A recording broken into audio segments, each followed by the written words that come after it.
Upton Sinclair, the voice of social justice. 1. Life and family. Upton Sinclair, an influential American writer, journalist, and social reformer, was born on September 20th, 1878, in Baltimore, Maryland. He was the only child of Upton Beale Sinclair and Priscilla Hardin Sinclair. His family faced financial difficulties due to his father's alcoholism, but his mother, a strong-willed and devout woman, worked hard to maintain a sense of stability in their household.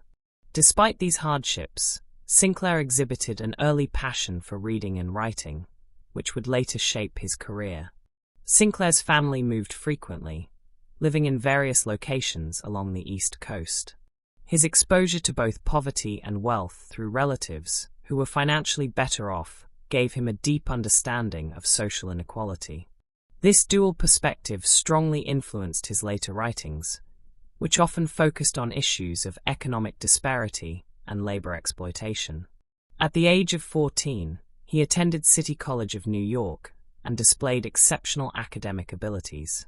Later, he briefly studied law at Columbia University, but chose to pursue a career in writing instead. During his early years, Sinclair supported himself by writing dime novels and magazine articles, refining his literary skills while developing his distinctive voice as a social commentator.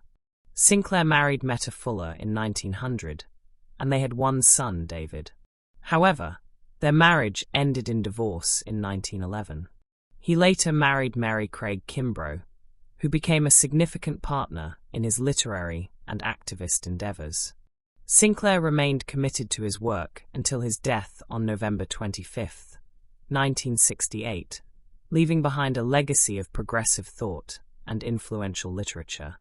2. Main works. Upton Sinclair was a prolific writer who produced over 90 books in various genres, including fiction, journalism, and political commentary. His most famous work, The Jungle, 1906, is a muckraking novel that exposed the horrific conditions of the Chicago meatpacking industry. The book's vivid descriptions of unsanitary practices and worker exploitation shocked the American public. They led to significant reforms, including the passage of the Pure Food and Drug Act and the Meat Inspection Act. Another significant novel, Oil, 1927, delves into corruption in the oil industry and labor struggles.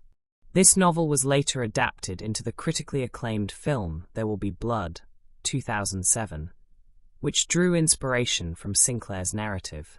In Boston, 1928, Sinclair tackled the controversial Sacco and Vanzetti case, criticizing the American judicial system's biases against immigrants and radicals. His novel Dragon's Teeth, 1942, which addressed the rise of Nazism in Germany, won the Pulitzer Prize for fiction. 3. Anecdotes.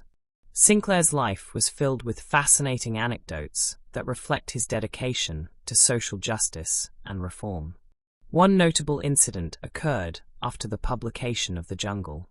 When President Theodore Roosevelt read the novel, he was so disturbed by its revelations that he ordered an investigation into the meatpacking industry. Sinclair later met with Roosevelt, though he was disappointed that the government focused more on food safety rather than improving workers' conditions, which was his primary concern.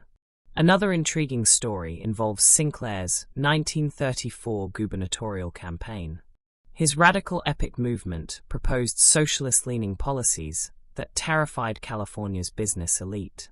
In response, Hollywood studios and newspapers launched a massive smear campaign against him, producing fabricated newsreels that falsely depicted his supporters as dangerous radicals. Despite his loss, the campaign highlighted the power of media influence in politics. Sinclair also staged unconventional protests. Once, when arrested for attempting to read the First Amendment aloud outside a factory during a workers' strike, he humorously remarked, "I have been arrested for reading the Constitution of the United States." The moment became a symbol of his lifelong battle against censorship and corporate suppression. 4. Controversies. Given his outspoken nature and commitment to exposing corruption, Sinclair frequently found himself embroiled in controversies. One major controversy arose from his novel The Jungle. While the book was lauded for prompting food industry reforms, many critics, including socialists, accused Sinclair of sensationalizing worker conditions rather than offering concrete socialist solutions. Sinclair himself famously remarked, "I aimed at the public's heart, and by accident, I hit it in the stomach," lamenting that readers focused more on food safety than labor rights. His political activities also drew criticism. During his 1934 gubernatorial campaign, his socialist-leaning ideas were labeled as communist propaganda by opponents. While Sinclair was not a member of the Communist Party, his advocacy for wealth redistribution, state-run industries, and welfare programs made him a target of anti-socialist rhetoric. Additionally, his later works, particularly World's End, 1940, and its sequels were criticized for their sympathetic portrayal of the Soviet Union. Some accused Sinclair of being naive about Stalin's regime, arguing that he underestimated the extent of repression in the USSR. However, as more information about Soviet atrocities came to light, Sinclair revised his stance, acknowledging the flaws of the regime while maintaining his belief in socialist ideals. 5. Conclusion. Upton Sinclair was more than just a writer. He was a reformer, activist, and advocate for social justice. His works, particularly The Jungle, not only transformed public policy, but also demonstrated the power of literature as an instrument for change.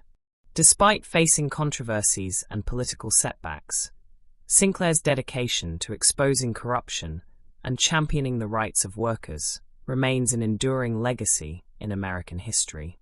His influence continues to be felt in discussions on labor rights, political activism, and the ethical responsibilities of industries and governments.